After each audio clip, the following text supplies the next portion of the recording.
정혜영입니다. 역대하 33장. 므낫세가 왕위에 오를 때에 나이가 12세라 예루살렘에서 55년 동안 다스리며 여호와 보시기에 악을 행하여 여호와께서 이스라엘 자손 앞에서 쫓아내신 이방 사람의 가증한 일을 본받아 그의 아버지 히스기야가 헐어버린 산당을 다시 세우며 바알들을 위하여 제단을 쌓으며 아세라 목상을 만들며 하늘의 모든 1월 성신을 경배하며 섬기며 여호와께서 전에 이르시기를 내가 내 이름을 예루살렘에 영원히 두리라 하신 여호와의 전에 제단들을 쌓고 그 여호와의 전 두 마당에 하늘의 1월 성신을 위하여 제단들을 쌓고 또 흰놈의 아들 골짜기에서 그의 아들들을 불 가운데로 지나가게 하며 또 점치며 사술과 요술을 행하며 신접한 자와 박수를 신임하여 여호와 보시기에 악을 많이 행하여 여호와를 진노하게 하였으며 또 자기가 만든 아로 새긴 목상을 하나님의 전에 세웠더라.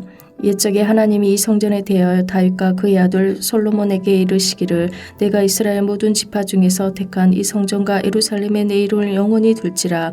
만일 이스라엘 사람이 내가 명령한 일들 곧 모세를 통하여 전한 모든 율법과 율례와 규례를 지켜 행하면 내가 그들의 발로 다시는 그의 조상들에게 정하여 준 땅에서 옮기지 않게 하리라 하셨으나 유다와 예루살렘 주민이 므낫세의 꾀임을 받고 악을 행한 것이 여호와께서 이스라엘 자손 앞에서 멸하신 모든 나라보다 더욱 심하였더라.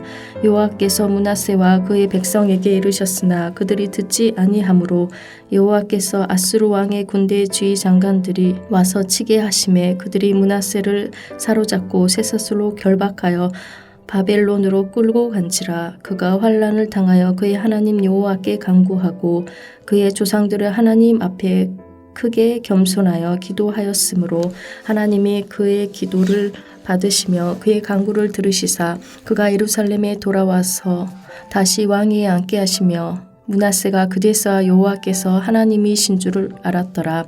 그 후에 다윗 성바 기온 서쪽 골짜기 안에 외성을 쌓되 어문어기까지 이르러 오벨을 둘러 매우 높이 쌓고 또 유다 모든 견고한 성읍에 군대 지휘관을 두며 이방 신들과 여호와의 전의 우상을 제거하며 여호와의 전을 건축한 사내와 예루살렘에 쌓은 모든 제단들을 다 성 밖에 던지고 여호와의 제단을 보수하고 화목제와 감사제를 그 제단 위에 드리고 유다를 명령하여 이스라엘 하나님 여호와를 섬기라 하매 백성이 그의 하나님 여호와께만 제사를 드렸으나 아직도 산당에서 제사를 드렸더라. 므낫세의 남은 사족과 그가 하나님께 한 기도와 선견자가 이스라엘 하나님 여호와 이름으로 권한 말씀은 모두 이스라엘 왕들의 행장에 기록되었고 또 그의 기도를 들으신 것과 그의 모든 죄와 허물과 겸손하기 전에 산당을 세운 것과 아세라 목상과 우상을 세운 곳들이 다 호세의 사기에 기록되니라. 므낫세가 그의 열조 함께 누움에 그의 궁에 장사되고 그의 아들 아몬이 대신하여 왕이 되니라. 아몬이 왕위에 오를 때 나이가 22세라. 예루살렘에서 2년 동안 다스리며 그의 아버지 므낫세의 행한같이 여호와 보시기에 악을 행하여 아몬이 그의 아버지 므낫세가 만든 아로 새긴 모든 우상에게 죄사하여 섬겼으며 이 아몬이 그의 아버지 므낫세가 스스로 겸손한같이 여호와 앞에서 스스로 겸손하지 아니하고 더욱 범죄하더니 그의 신하가 반역하여 왕을 궁중에서 죽이매 백성들이 아몬 왕을 반역한 사람들을 다 죽이고 그의 아들 요시야를 대신하여 왕으로 삼으니라. 하늘에 계신 우리 아버지여, 이름이 거룩히 여김을 받으시오며 나라가 임하옵시며 뜻이 하늘에서 이룬 것 같이 땅에서도 이루어지이다. 오늘날 우리에게 일용할 양식을 주옵시고 우리가 우리에게 죄 지은 자를 사하여 준 것 같이 우리 죄를 사하여 주옵시고 우리를 시험에 들게 하지 마옵시고 다만 악에서 구하옵소서. 대개 나라와 권세와 영광이 아버지께 영원히 싸움나이다. 아멘.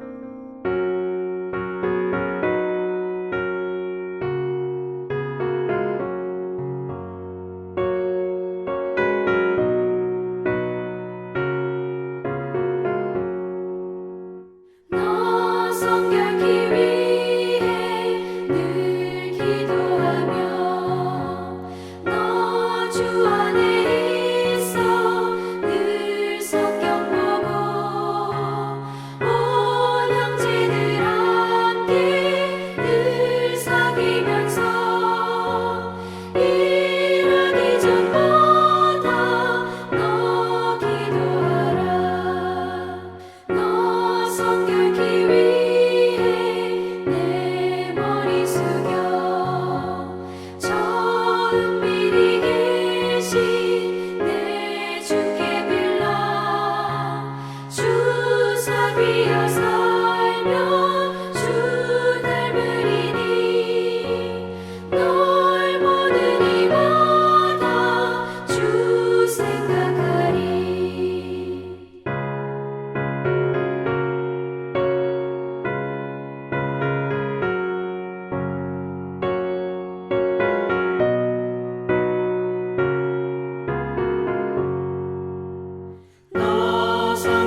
오늘 함께 나눌 말씀은 레위기 22장 17절에서 20절 말씀입니다.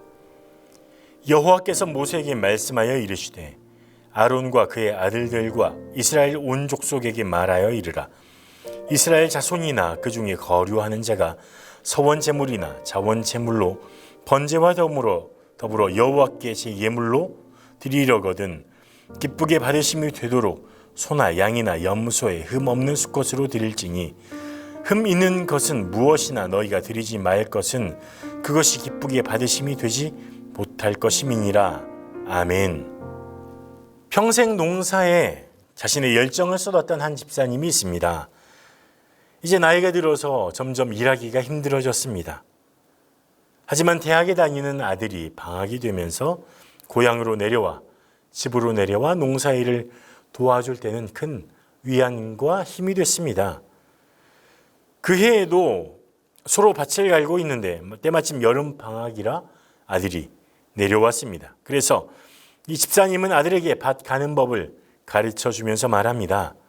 밭을 갈 때는 바닥만 보지 말고 멀리 밭 끝에 있는 기준점을 잡고 가라라. 그래야 일항이 똑바로 된다. 이렇게 말을 했습니다. 그리고 집에 가서 일을 보고 잠깐 다녀오니까 오후에 와보고 깜짝 놀랐습니다. 밭의 일항이 너무나 구불구불한 것 아니겠습니까? 그래서 아들에게 이야기합니다. 아니 기준점을 잡고 밭을 가려고 하지 않았느냐? 그러자 아들이 변명하는데 문제점이 드러났습니다. 글쎄요, 아버지 말씀하신 대로 기준점을 잡았는데요. 글쎄 기준할 만한 적당한 것이 안 보이더라고요. 그래서 말뚝에 묶어놓은 염소를 기준으로 했죠. 염소는 왔다 갔다 했습니다. 그래서 밭 일항도 왔다 갔다 한 거죠. 초등학교 다닐 때 운동장에 모여서 체육 수업을 하면 체조를 하게 됩니다. 그때 항상 선생님이 한 친구를 지목해서 이야기하게 만들죠. 뭐라고요? 기준이라고요. 그렇죠. 그리고 이 기준을 중심으로 좌우로 팔을 벌려서 이렇게 간격을 맞추어서 서로 부딪히지 않게 했습니다. 기준이라는 것은 우리의 삶에 있어서 정말 중요한 규칙입니다. 만약 도로의 기준이 되는 중앙선이 없다면 차와 사람이 얽혀서 부딪히게 되겠죠.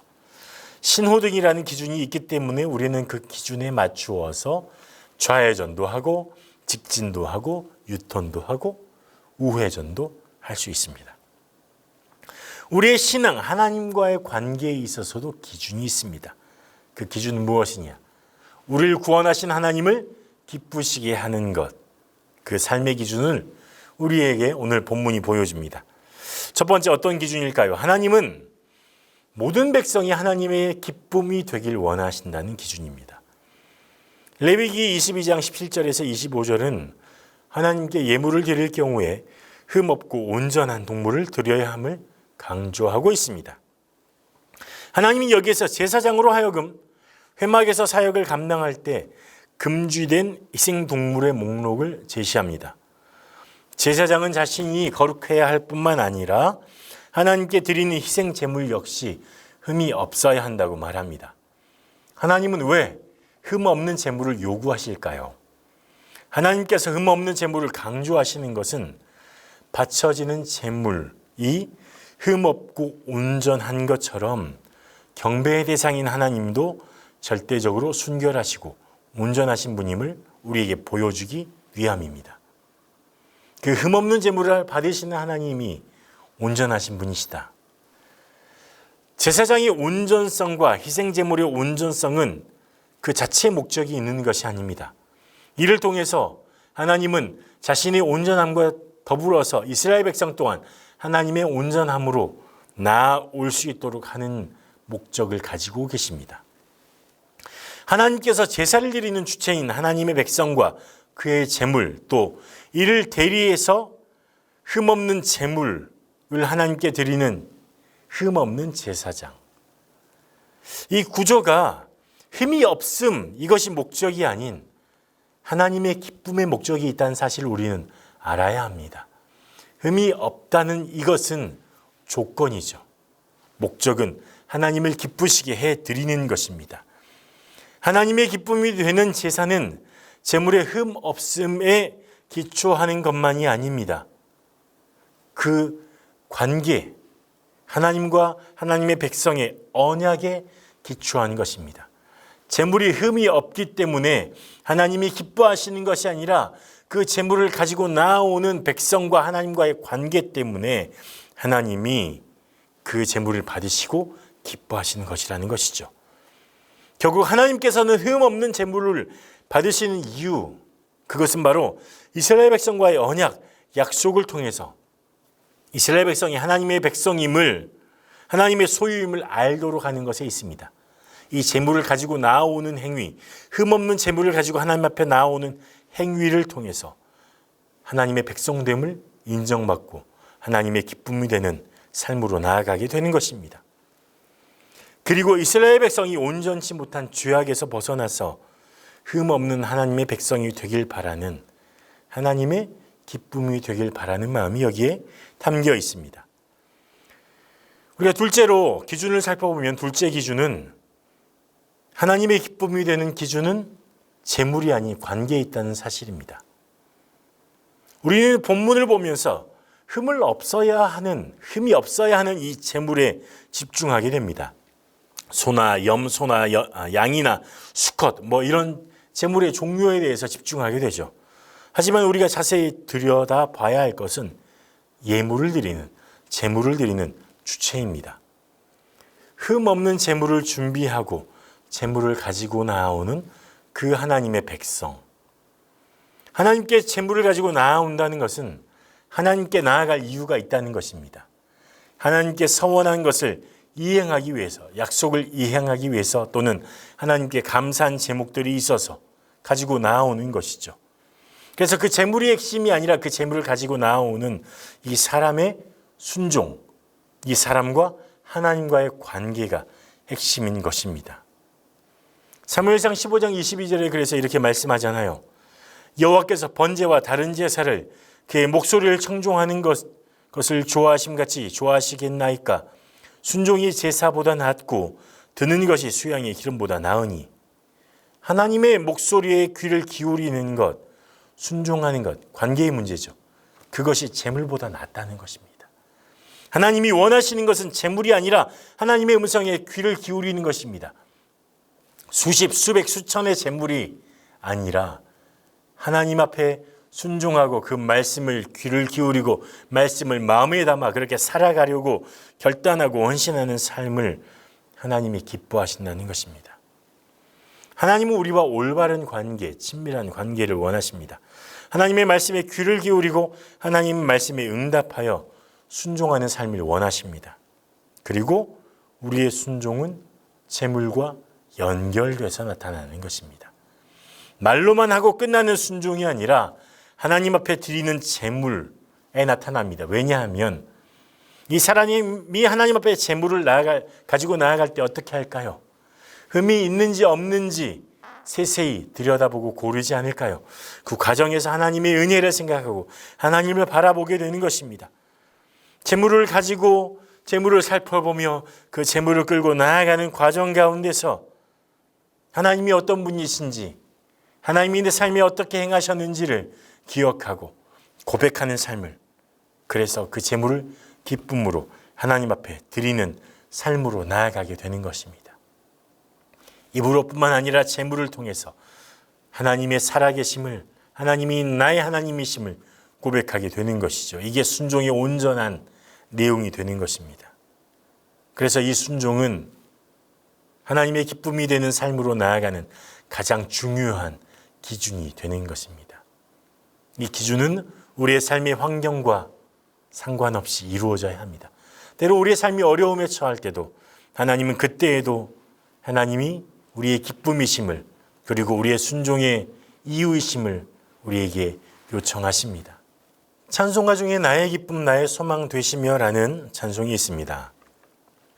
나의 기쁨 나의 소망 되시며 나의 생명이 되신 주, 밤낮 불러서 찬송을 드려도 늘 아쉬운 마음뿐일세. 이 찬송은 영국인인 조셉 스웨인 목사가 작사한 곡입니다. 그래서 런던에서 구속의 시란 책에 발표된 그런 노래이기도 합니다. 이 스웨인 목사님은 영국 태생의 침례교 목사입니다. 근데 어릴 때 부모님을 여의고 고아가 됐습니다. 그리고 공사장에서 석재를 다듬는 이 조각을 하는 일을 하며 근근히 살아갔습니다. 그러다 우연히 성경을 읽게 되었는데 그 말씀에 깊이 빠져들게 됐습니다. 그리고 결국 예수님을 영접하고 세례를 받게 됩니다. 이 스웨인 목사님 타고난 시인이었습니다. 성경을 읽다가 영감이 떠오르면 시를 써내려갔습니다. 어려운 형편에 많이 배울 기회는 없었지만 스웨인 목사님의 강해 설교는 정말 많이 배운 목사님들보다 더욱 탁월했습니다. 안타깝게도 35살이라는 짧은 생애를 마치고 스웨인 목사님은 하나님 품에 안겼습니다. 고아로 살면서 극심한 가난과 고통 가운데 있으면서도 자신에게 닥쳐오는 이 현실, 어려움을 한탄하지 않고 하나님이 나의 기쁨이십니다. 하나님이 나의 소망이십니다. 고통스러운 현실 너머에 하나님이 주시는 은혜를 기대하며 살아갔습니다. 그래서 이렇게 고백하는 거죠. 나의 기쁨, 나의 소망 되시며 나의 생명이 되신 주. 오늘 이 고백은 우리를 믿음으로 이끌어갑니다. 하나님은 오늘 여러분들을 하나님의 기쁨이 되는 삶으로 초대하십니다. 어떻게 해요? 하나님께 나아감으로, 주의 말씀을 듣고 순종함으로, 청종함으로 하나님의 기쁨이 되는 삶으로 초대하고 있습니다. 여러분의 예배를 하나님이 기뻐하시고 여러분이 드리는 예물을 하나님이 기뻐하십니다. 그 준비하는 모든 과정을 하나님 기뻐하시고 여러분의 삶의 걸음걸음을 하나님이 기뻐하십니다. 오늘 하나님 앞에 나아가며 하나님의 기쁨이 되는 하나님의 놀라운 사랑 안에 거하는 귀한 동명의 성도들 되시기를 간절히 축복합니다. 기도하겠습니다. 하나님이 나의 기쁨이 되십니다. 하나님이 나의 소망이 되십니다. 우리를 하나님의 기쁨으로 불러주셔서 감사합니다. 연약하고 부족하지만 우리를 통해서, 나를 통해서 기쁨을 누리시는 하나님, 오늘 나의 삶의 걸음걸음이 온전히 하나님의 기쁨이 되는 삶이 되도록 성령으로 우리를 이끌어가 주시옵소서. 예수님 이름으로 기도합니다. 아멘.